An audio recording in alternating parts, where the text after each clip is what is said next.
Indian industry today welcomed the government's move to set up a panel headed by the Prime Minister to fast-track mega infrastructure projects, saying that too many delays had cost the economy for far too long. The Cabinet Committee on Investment is the Finance Minister's pet project, but was one that had been seriously opposed by his colleagues, in particular Environment Minister Jayanti Natarajan. How do you feel that the Cabinet has taken this decision? Well, it's a welcome decision. It's an indication of our government's sincerity of commitment to accelerate the process of project clearances. An upbeat Prime Minister soon after the Cabinet cleared a new panel to fast-track infrastructure investments of over 1,000 crores. Industry has given it a big thumbs up, saying this will improve the perception of India. Many of the projects have taken far too long to implement, and partly is because of lack of coordination within the government.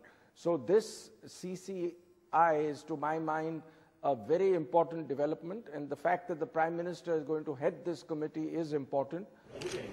But the highly controversial Cabinet Committee on Investment is a watered-down version of what was initially proposed, which had led to a strong opposition by senior ministers, including Environment Minister Jayanti Natarajan and Rural Development Minister Jairam Ramesh. While the earlier proposal gave the Investment Committee overriding powers, even talking about intervention in case ministries failed to give clearances on time, now the board's aim is to urge them to quickly clear projects in a time-bound manner. The Finance Ministry under P. Chidambaram has pushed hard for this board, arguing that infrastructure projects were often taking several years to get clearances, hindering India's economic growth.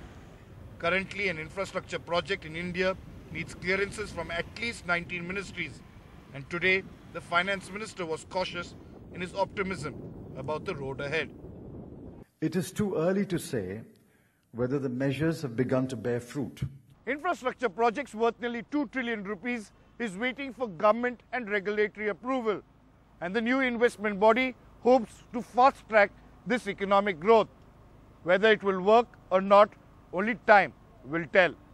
In New Delhi, Sunil Prabhu, NDTV. And so, will this Cabinet Committee on Investment be good for India, or will it be good for big business, which is a part of the objection that Jayanti Natarajan had raised to it? We have author and commentator Gurcharan Das joining us now. Also with us is Dr. Sunita Narayan, the Director for the Centre for Science and Environment. Abhishek Singhi and Chandan Mitra continue to stay with us. Let me first ask Mr. Gurcharan Das. Mr. Das, is this Cabinet Committee on Investment the thing that Indian industry has been looking for? The Finance Minister sounded very cautiously optimistic about what it can do, but is this what you were looking for? 1, 2, 3, 4. Well, I think it's an excellent idea. Obviously, when 100 projects are languishing, and when some of these have been languishing for 7 years, something is clearly wrong.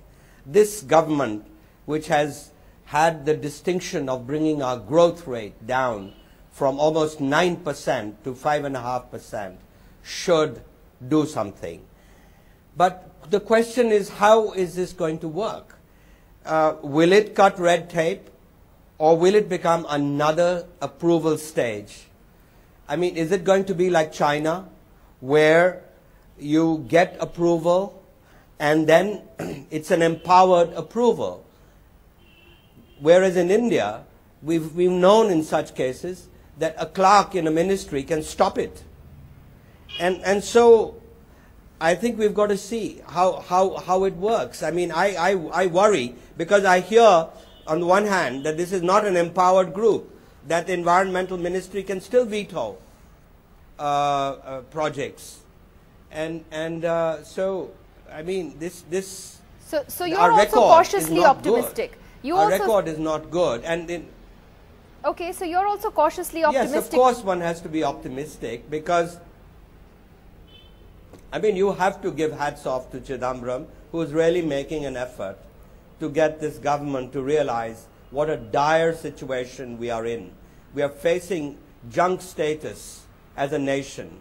And what a terrible thing for a country which was the second fastest growing economy in the world just a few years ago.